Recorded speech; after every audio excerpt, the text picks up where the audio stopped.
अभिनेता आर माधवन ने स्कूली पाठ्यक्रम में इतिहास पर अपनी राय रखी है। उन्होंने मुगलों पर ज्यादा ध्यान देने और चोल साम्राज्य जैसे दक्षिण राज्यों को कम महत्व देने पर सवाल उठाया है। माधवन ने केसरी चैप्टर 2 को इतिहास को सही करने की दिशा में एक कदम भी बताया है। जी हां, आर माधवन ने हाल ही में स्कूली पाठ्यक्रम में इतिहास को लेकर बात की है। उन्होंने सिलेबस में चल रही बहस पर अपनी राय रखी है।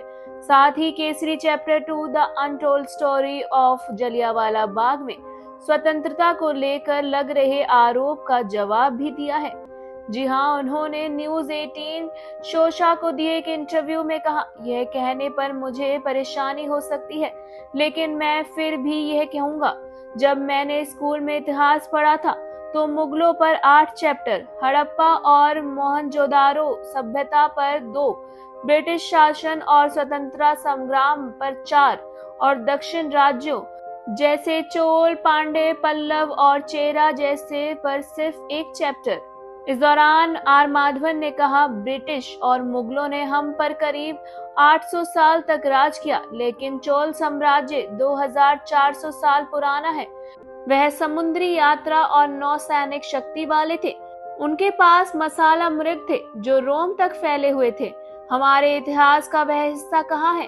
हमारे शक्तिशाली नौसैनिक बलों के साथ अंगकोर वाट का मंदिर बनाने का उल्लेख कहाँ है?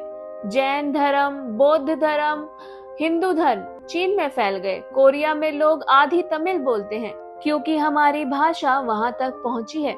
और हमने क्या किया? हमने सिर्फ ये सब एक चैप्टर में समेट दिया है।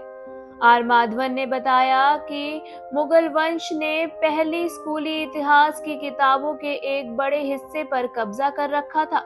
दिलचस्प बात यह है कि राष्ट्रीय शैक्षिक अनुसंधान और एनसीईआरटी द्वारा कक्षा 7 की इतिहास की किताबों में मुगल साम्राज्य और दिल्ली सल्तनत के सभी संदर्भों को हटाने के फैसले पर बहस चल रही है, जिसके चलते इन सभी चैप्टर्स को पवित्र भूगोल, महाकुंभ उत्सव, मेक इन इंडिया और बेटी बचाओ बेटी पढ़ाओ जैसी सरकारी पहलों से बदल दिया गया है।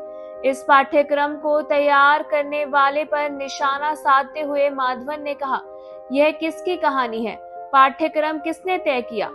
तमिल दुनिया की सबसे पुरानी भाषा है, लेकिन कोई भी इसके बारे में नहीं जानता। हमारी संस्कृति में छिपे वैज्ञानिक ज्ञान का अभी भी मजाक उड़ाया जा रहा है। उनके हिसाब से केसरी चैप्टर 2 कहानी को बदलने की दिशा में एक कदम है। उन्होंने कहा, अगर हमें चीजों को सही करना है तो हमें छोटी छोटी छूट लेने के लिए दोषी ना ठहराएं। हमें तभी बताएं जब हमने कहानी बदली हो। हमें तभी दोषी ठहराएं जब हम कोई ऐसा नतीजा लेकर आए हों जो इतिहास के मुताबिक ना हो।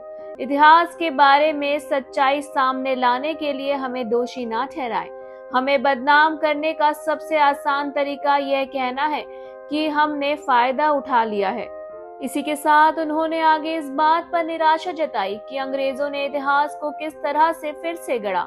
माधवन ने कहा, जनरल डायर और उनकी पोती ने कहा कि हम आतंकवादियों और लुटेरों का एक ग्रुप थे जिन्हें गोली मार दी जानी चाहिए थी। उसने गोली चलाना बंद कर दिया क्योंकि उसकी गोलियां खत्म हो गई थी। आप इतिहास को इस हद तक कैसे सफेद कर सकते हैं? आप कैसे एक झूठी कहानी बना सकते हैं? हम में से कई लोग ये मान सकते हैं कि हमने जलियांवाला बाग में बदमाशी की होगी क्योंकि इतिहास का उनका वर्जन हमें यही सिखाता है। मैंने जो कहा, मुझे इसके लिए परेशानी में नहीं पड़ना चाहिए क्योंकि यह फैक्ट है, लेकिन फिर भी इस बात को लेकर अगर विवाद होता है तो मैं इसके लिए तैयार हूँ। आर माधवन की कही गई बातों पर आपकी क्या राय है? हमें अपनी राय कमेंट सेक्शन में जरूर लिखें और ऐसे ही more interesting news stories update के लिए हमारे चैनल मायापुरी कट को सब्सक्राइब करना बिल्कुल ना भूलें and also don't forget to press the bell icon.